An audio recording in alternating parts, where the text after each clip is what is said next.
Hi guys, how are you? I hope you all are fine. Welcome to my YouTube channel, that is Easy Learning with Munish Kumar.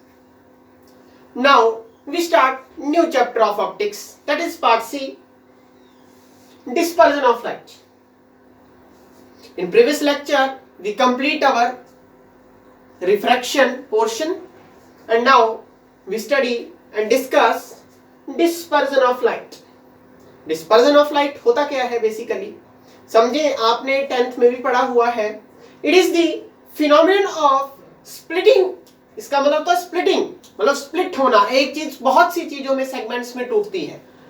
Phenomenon of splitting of white light into its constituent colour, that is 7 colour, called as the dispersion of light after passing through the prism. मतलब किसी prism से पास होने के बाद जो white light है अपने 7 colours में स्प्लिट हो जाती है, उसी को डिस्पर्जन ऑफ लाइट कहा जाता है. और आपको पता है जो प्रिज्म होता है ग्लास शेप, ग्लास का बना होता है ट्रायंगुलर शेप में, लाइक दैट. तो समझते हैं, मैंने बता दिया आपको कि the phenomenon of splitting of white light into 7 colours after passing through the prism. और देखिए बेसिकली कैसे ये प्रिज्म से पास करती है.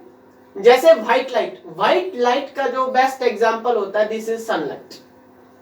सनलाइट जो है व्हाइट लाइट का बड़ा सही एग्जांपल होता है. जैसे रेनबो की स्प्लिटिंग होती है ना, तो वो भी आपका डिस्पर्जन का ही टाइप है. ये प्रिज्म है, इसका कोई ना कोई रिफ्रैक्टिव इंडेक्स भी होगा बेटा. आपका इसका कोई ना कोई रिफ्रैक्टिव इंडेक्स होगा. अब बेसिकली ये रेयरर मीडियम है, this is rarer medium and prism is a denser medium.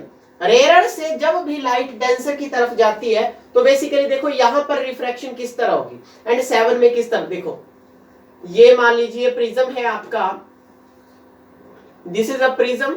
Okay, यहां से क्या होता है, कोई व्हाइट लाइट आती है और जैसे ही वो इस पोर्शन पर पहुंचेगी, ये बाहर बेटा रेयरर मीडियम है, अंदर डेंसर मीडियम है. अब रेयरर से जब डेंसर जाती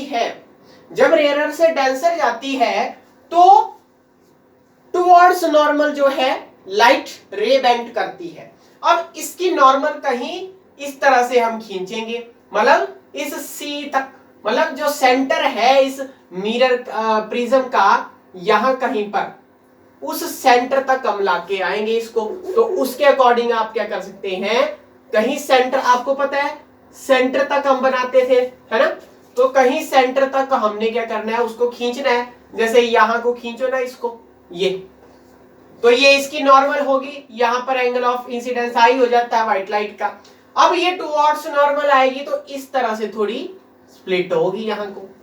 उसी तरह फर्दर अब यहां से भी क्या होगी, आगे को जाएगी.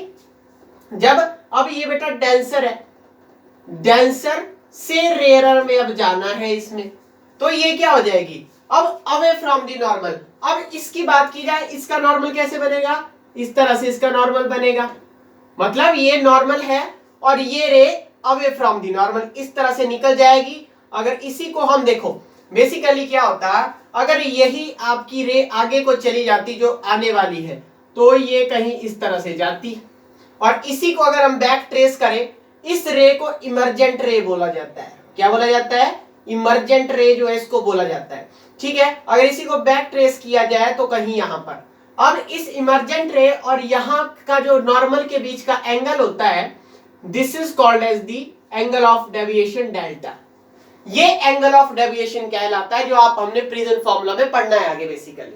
अब नाउ हमें पता क्या होना चाहिए, इसकी जो रेड, अब देखो बेसिकली ये जो कलर्स होते हैं आपके इस तरह से, आपको पता है रेनबो बनाता है विब ग्योर, आपको पता होगा ड्राइंग में भी बेटा पढ़ा होगा आपने विब ग्योर. और इनकी जो है नीचे की तरफ से जो है आपकी चलती है, ऊपर को नीचे से लिखते हैं हम VIBGYOR. V for violet, I for indigo, B for blue, G for green, Y for yellow, O for orange and R for red. Red बेटा सबसे टॉप पर है. आपको पता है जब ऊपर की तरफ चलते हैं तो जो आपका वेवलेंथ होता है वो इंक्रीज करता है. जब नीचे की तरफ आए तो आपका म्यू इंक्रीज करता है. म्यू क्या करता है, इंक्रीज करता है जब हम नीचे की तरफ आए, मतलब फ्रीक्वेंसी इंक्रीज करती है नीचे की तरफ. अब बेसिकली सबसे ज्यादा वेवलेंथ किसकी होगी, रेड की होगी, फिर ऑरेंज की होगी। तो आप लिख सकते हैं R is greater than O is greater than Y is greater than G is greater than आपका B is greater than I is greater than V for lambda. But frequency के लिए उल्टा हो जाएगा वायलेट की, मतलब जिसकी, क्योंकि आपको पता है लैम्डा इनवर्सली प्रोपोर्शनल होता है फ्रीक्वेंसी के, तो जितना ज्यादा वेवलेंथ होगा उतनी ही कम उसकी फ्रीक्वेंसी होगी, जितनी कम वेवलेंथ उतना ज्यादा उसका फ्रीक्वेंसी होगा बेटा। तो ये था बेटा आपका डिस्पर्जन बेसिकली। अब हमें समझना है कि जो आपका डिस्पर्जन होता है उसका कारण क्या है एक्चुअल में, मतलब कारण क्या है। कारण यही होता है कि जो अलग अलग, जो डिफरेंट डिफरेंट आपके कलर्स हैं उनकी डिफरेंट डिफरेंट वेवलेंथ होने के साथ साथ जो है उनका डिफरेंट डिफरेंट रिफ्रैक्टिव इंडेक्स भी होता है।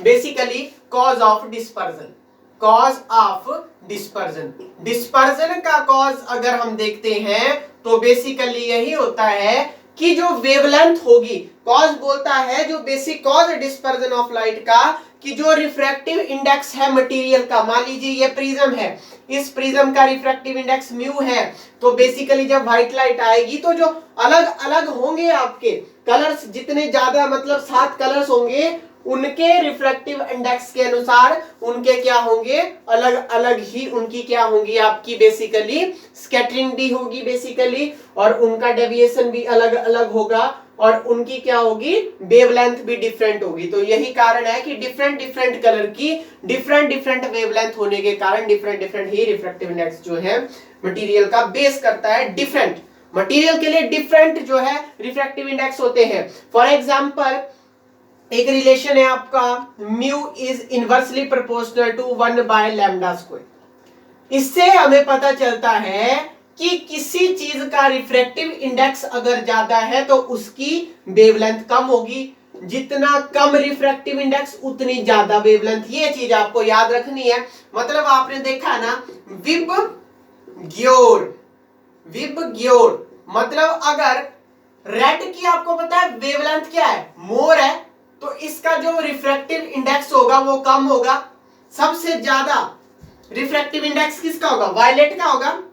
रिफ्रैक्टिव इंडेक्स वायलेट का ज्यादा होगा क्योंकि इसकी क्या है, लैम्डा कम है। तो ये आपको रिलेशन, और बेटा ये रिलेशन एक्चुअल में कॉशेस का रिलेशन है आपका, कॉशेस का जो है ये रिलेशन है बेसिकली, वो उसने जो रिलेशन था वो दिया हुआ था mu is equal to A plus B by lambda square plus C by lambda की पावर 4। इस रिलेशन से जो है हमें पता चला कि जो म्यू है जितना ज्यादा होगा उतनी ही कम उसकी क्या होगी बेसिकली वेवलेंथ होगी।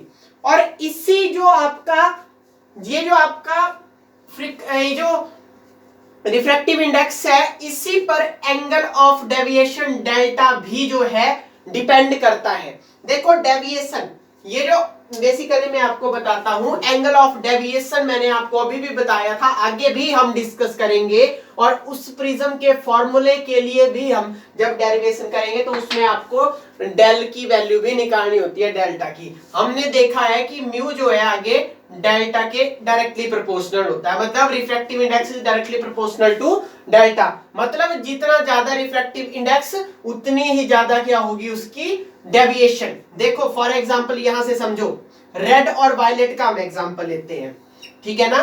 जैसे ये व्हाइट लाइट आई, हम रेड और वायलेट का एग्जांपल लेते हैं।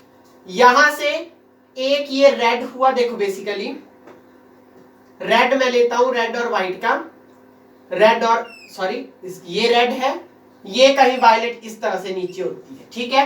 अब आपको पता है ये जो रेड कलर है और ये जो वायलेट कलर है, this is the violet, okay.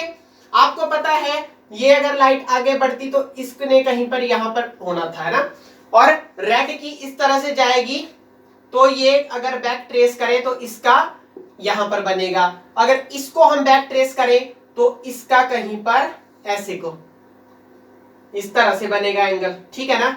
अब देखो रेड का एंगल ऑफ डेविएशन, इसकी बैक ट्रेस और नॉर्मल, मतलब ये deviation of R, and violet का डेविएशन यहां तक आएगा,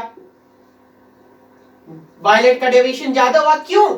आप यहीं से भी पता लगा सकते हैं कि जो आपका जिसकी वेवलेंथ ज्यादा होगी उसका रिफ्रैक्टिव इंडेक्स भी कम होगा। अगर रिफ्रैक्टिव इंडेक्स कम है तो आपका उसका एंगल ऑफ डेविएशन भी क्या होगा? कम होगा, जो यहां से पता लग रहा है।